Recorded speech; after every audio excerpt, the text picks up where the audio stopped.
Hello YouTube, it is Saint Riot. I am making a video today about Genichiro and, probably larger than that, the way From Software tells its stories. And we all know that they tell their stories by not really telling their stories, letting us sort of figure them out for ourselves. And a lot of times we end up enjoying these characters, these stories, they resonate with us, but maybe sometimes we're not quite sure why.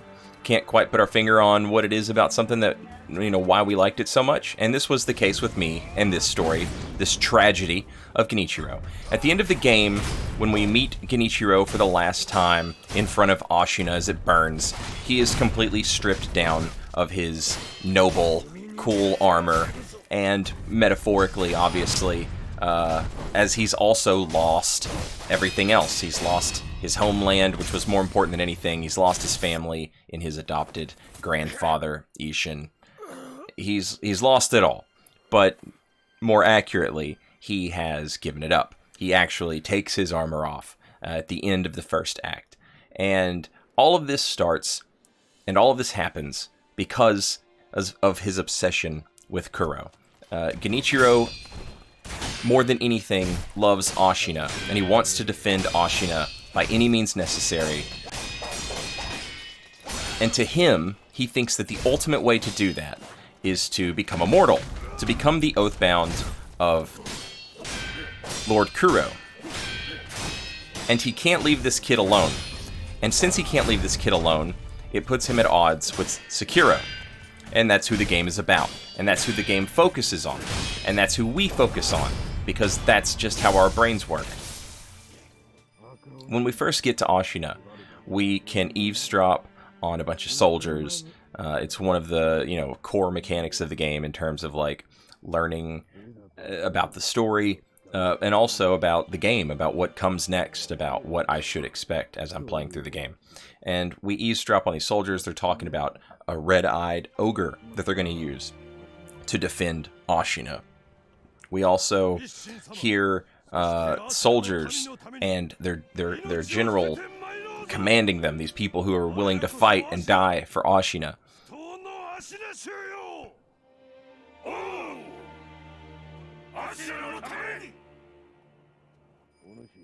We hear about the Taro troupe. I don't know their exact relationship to Ashina.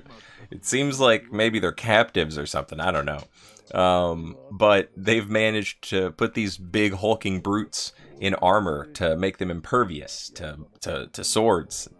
And they've even gone so far as to dig up all the bridges. They've broken all the bridges into Ashina so that you can't get in anymore. And more than that, there's almost like this supernatural, natural predator in this giant snake who hangs out around this area anyway, and doesn't want people messing around in his little hut zone or whatever. He doesn't like people. Obviously, a sort of built-in defense mechanism. The problem is that all of these things are in between Sekiro and the thing that he is sworn to protect. As Genichiro is sworn to protect Ashina, Sekiro is sworn to protect Lord Kuro.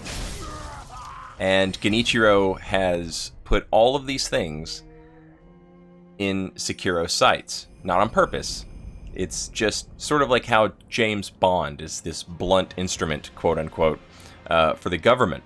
Sekiro is this blunt instrument for his father, who he has to do everything his dad tells him to do. And his dad told him if anybody ever took Kuro, that he has to get him back no matter what. And so that's what he does. This is most beautifully illustrated, in my opinion, with Gyoubu Masataka Oniwa. This dude is...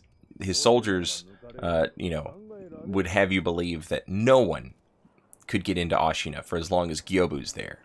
And that might be the truth. The problem is the blunt instrument that can't die. The literal immortal ninja shows up one day.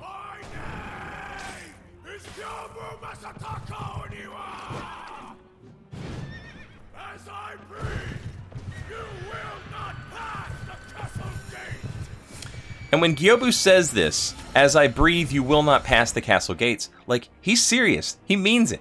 There are bodies of Interior Ministry, Japanese, whatevers, littered all across this battlefield. Gyoubu has stopped these people before.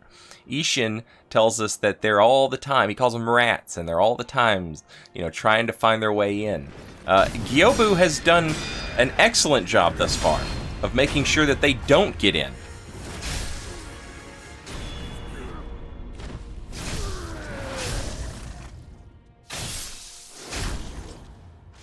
Or at least he did. Until the immortal ninja came to town. This is a horror story.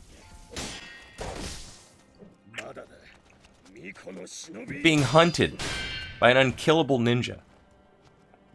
So, Genichiro, obviously, this is called a foil when a character is the opposite, you know, of the protagonist. They're the foil.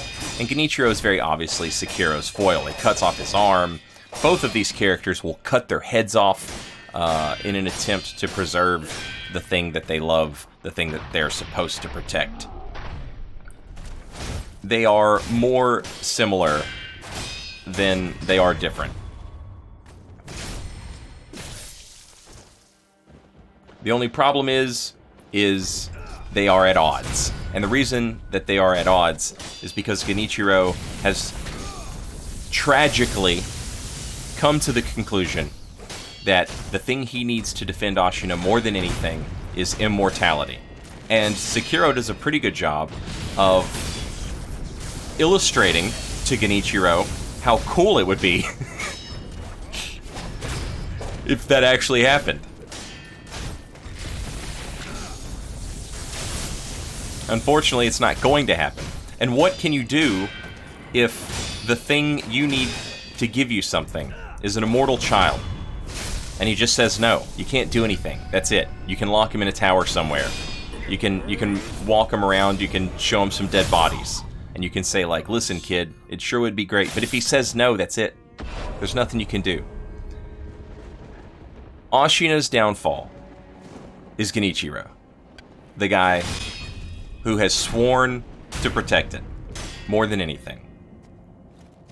He has brought this terror into Ashina. In Wolf, in Sekiro. And it's his fault that by the time the Ministry gets to Ashina, there's nothing left to defend it. It's all on Genichiro. And that is Tragedy 101. It's beautiful. It's perfect. I love it.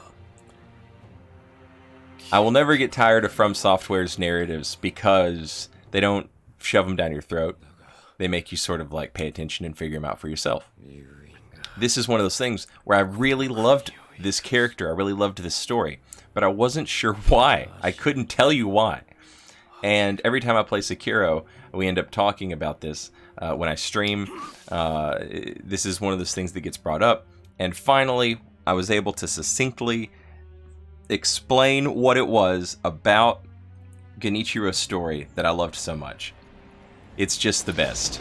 I hope you enjoyed the video. If you did, leave a like, subscribe, and I'll see you guys real soon for Elden Ring. Till then, later, y'all.